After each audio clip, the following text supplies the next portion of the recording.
maxamed cumar dalxa waxaad ka mid tahay mudanayaasha mooshinka keenay maxay tahay sababtaad mooshinka u keentay zainab waa mahadsan tahay adiga v o a horta mooshinkani xilli fog oo ilaa 5 bilood 4 bilood ka hor mid oo ahaa oo tiro jirtay xildhibaano in la saxo qaladaad baarlamaanka nooga muuqday oo aan codsanay sidii baarlamaanka loo qurxin lahaa isagana isu xisaabin lahaa inta aanan hay-adaha kale aan la xisaabin ayuu ahaa ujeedkiisa badi xildhibaanadii markaas saxiixa ma aragtay mooshinkaasi aan la wadaagay haddana wuu laba kacleeyey baryihii dambe ee hadda ma aragtay oo isagana mooshinkii uu gaaray heerkii oo markaa gudoomiyuhu markaa la rabay in markaa mooshinkaasi uu sharciyoobo marka waxaa marka meesha ka dhalatay tiradii xildhibaanaha ka baxay iyo xildhibaano oo si sharci ah ooga baxay ma jiraane mar haddii ayaga ay saxiixeen xildhibaanadu fursadda ay haystaan waa marka codaynta la gaaro marka annaga qaladaad jiray oo u baahnaa sixitaan oo gudiyada iyo maamulka oo aniga qarsoodi maba ahayn codkeeda baarlamaanka dhexdiisa ayaa waxaan dhihi jiray baarlamaano adiga iska bilow hay-adaha keliyaanan dhaliilin annaga laftirkeenna dhaliisheena aan u helno xal aad baa umahadsantahay waan kugu soo laaban doonaa xildhibaan caashe koos maxamuud cumar mudanayaasha diidan mooshinka baad ka mid tahay xildhibaan dalxana wuxuu leeyahay qaladaad jira in la saxa darteed baa mooshinka u keenay idinku maxaad ku diidantihiin haddiiba ay saas tahay xildhibaanka walaalkay waan salaamayaa maxamed cumar dalxa wuxuu ka mid ahaan jiray guddoonkii baarlamaankii lagu soo doortay imbagaati wuxuu ahaa guddoomiye ku-xigeenka koowaad waa guddoomiye sharcigana wuu yaqaanaa ayase wuxuu jiraan sida uu sheegay mooshinka guddoomiyuhu wuxuu bilaabmay oktoobar wuxuuna ka bilaabmay cadho ka kacday guddiyadii la sameeyey ee baarlamaanka ahaa in la saxaa u baahnayd brofesoorku wuxuu ka mid ahaa guddiyadaas wuuna khaladaadkaas uu sheegay oo jiray awgeed ayaa mooshinkaas ay u sameeyeen laakiin meel buu mari waayo oo moshinku ma dhammaystirnayn mooshinkan waxaa dardargeliyey oo soo galay xukuumadda federaalka soomaaliya oo kowdiiyo badhkii habeennimo habeenkii arbacadii weerar ku soo qaaday baarlamaanka khasabna uga saxeexay golihii wasiirada taas faragelintaas anigu waxaan imiday salaasadii isla habeenkaas weerar laygu soo qaaday baa jiray wasiiradii soo waceen oo laygu yidhi kaalay saxeex waxaan yidhi guriga anigu aan ku jiro dab ma qabadsiinayo haddana layskuma hayo mooshinkii sharci miyaa ee sharci maaha guddoomiyaha baarlamaanka afkiisa ka sheegay ee laga keenay mooshinkaas saxii khalad wuxuu yahayba ha laysku yimaado baarlamaanku wuxuu ku kala hadhaa cod waxa lagu sameeyaana waa cod annagu ma taageerayna jawaari laakiin baarlamaanka iyo jiritaankiisaan taageeraynaa waxaan leenahay saaxiibaday uu ka mid yahay walaalkay brofesor maxamed inay la yimaadaan kala reebtada oon cod dimuqraadiya oon kii aan ku dooranay madaxweynaha jamhuuriyadda uu ku taagan yahay aan ku dooranay guddoonka hadda guddoomiye wuxuu ku yimid cod wuxuuna ku baxayaa cod ama wuxuu ku joogi doonaa cod xildhibaan maxamed cumar dalxa haddaan ku laabto xildhibaanada mooshinka ka soo horjeeda oo casha koos oo dooda kala qaybgelaysa qudheeda ay ka mid tahay waxay idinku eedeynayaan in xukuumadda ay door weyn ku leedahay mooshinkan oo ay gadaal ka reexayso eedaas maxaad ugu jawaabaysaa xildhibaan wasiir marka aan sheekadu aan ka dhigno baarlamaanka waxaa jiro wasiir xildhibaanna ah iyo wasiir aan xildhibaan ahayn anaga mar haddii xildhibaan uu yahay wasiir markuu golaha wasiirada uu fadhiyo ayuu wasiir uu yahay laakiin marka annaga uu soo fariisto golaha shacabka xildhibaan caadi buu noo yahay xildhibaanada ka mid ah xuquuqda xildhibaanka oo xaqa uu leeyahay inuu codayn karo inuu keeni karo mooshin inuu wax diidi karo inuu wax ogolaan karo inuu ra'yigiisa dhiibin karo waxay ku qoran tahay xeer hoosaad sharci ahaan dastuurka in baarlamaanka xildhibaanna wasiir loo qaadan karo isla markaasna bannaanka laga qaadan karo ayaa noo qoran marka annagu ma faragelin karno xildhibaan haddaan nahay wasiirow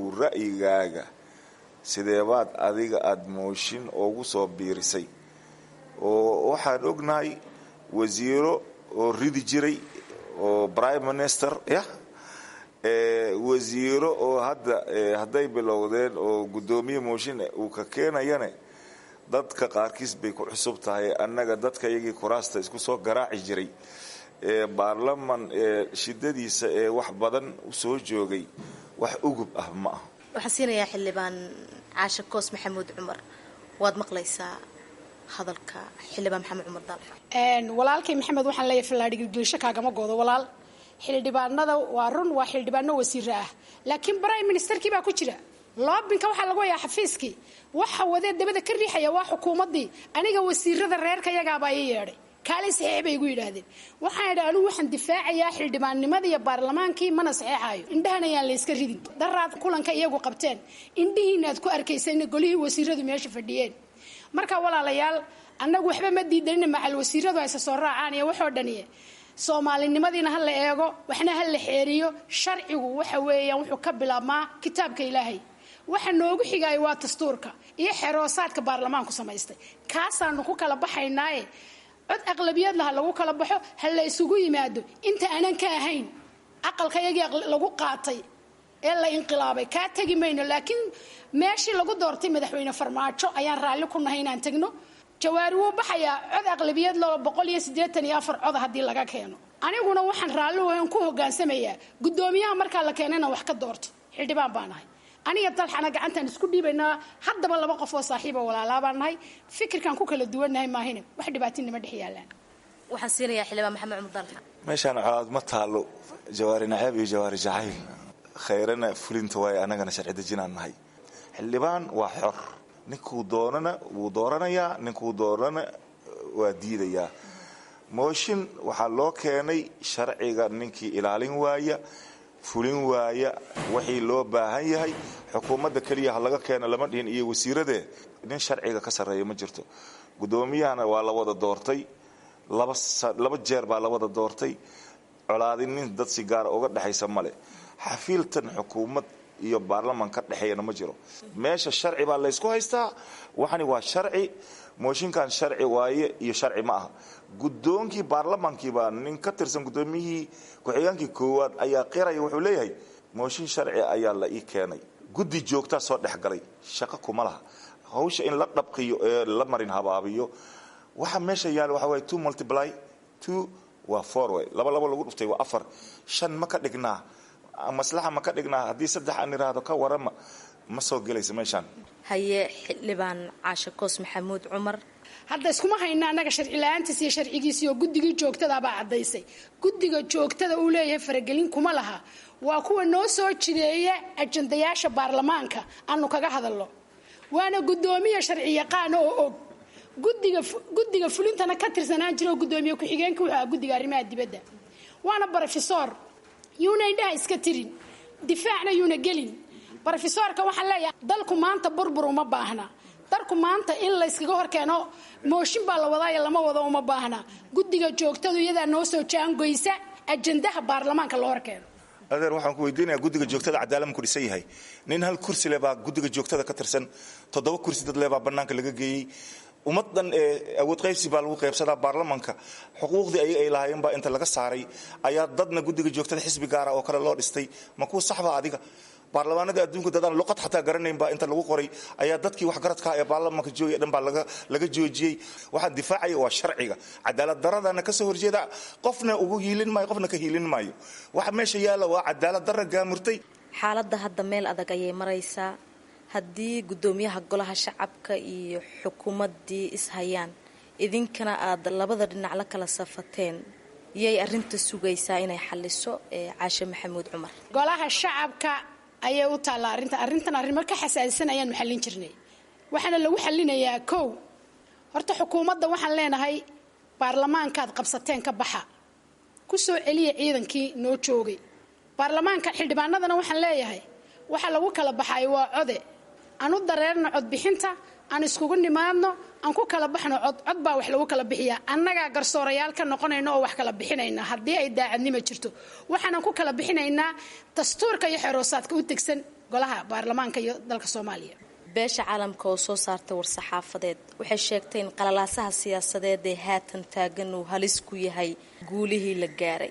adigoo soo koobaya xildhibaan maxamed cumar dalxa xalka maxaad u aragtaa sharci baa meesha yaalla sharcigaasaan kulligeena waxaan rabno in naloo daayo hay-ad sharci dejin baa nala yidhaahdaa golo shacab baa nala yidhaahdaa akhyaar iyo odayaal dhaqameed iyo culimo iyo civil society iyo xataa halahaas iyo beel caalan iyo meel ooga furanba malebo ma gartaya jawaari haddii sharci lagu haystana sharcigaas uu ku garbahay sharcigaas uu hiilinayo haddii sharci darro ay tahay haddii sharci lagu haystana sharcigaas haysto ee ma haysto hiblaayo iyo hiblaa ku haysto ma aha xubintii dooda gaabanna maanta intaa haynoo joogto waxaa dooda igala qayb galay xildhibaan maxamed cumar dalxa oo ka tirsan mudanayaasha taageersan mooshinka iyo xildhibaan caasha koos maxamuud cumar oo iyana ka mid ah xildhibaanada mooshinka diidan inta doodan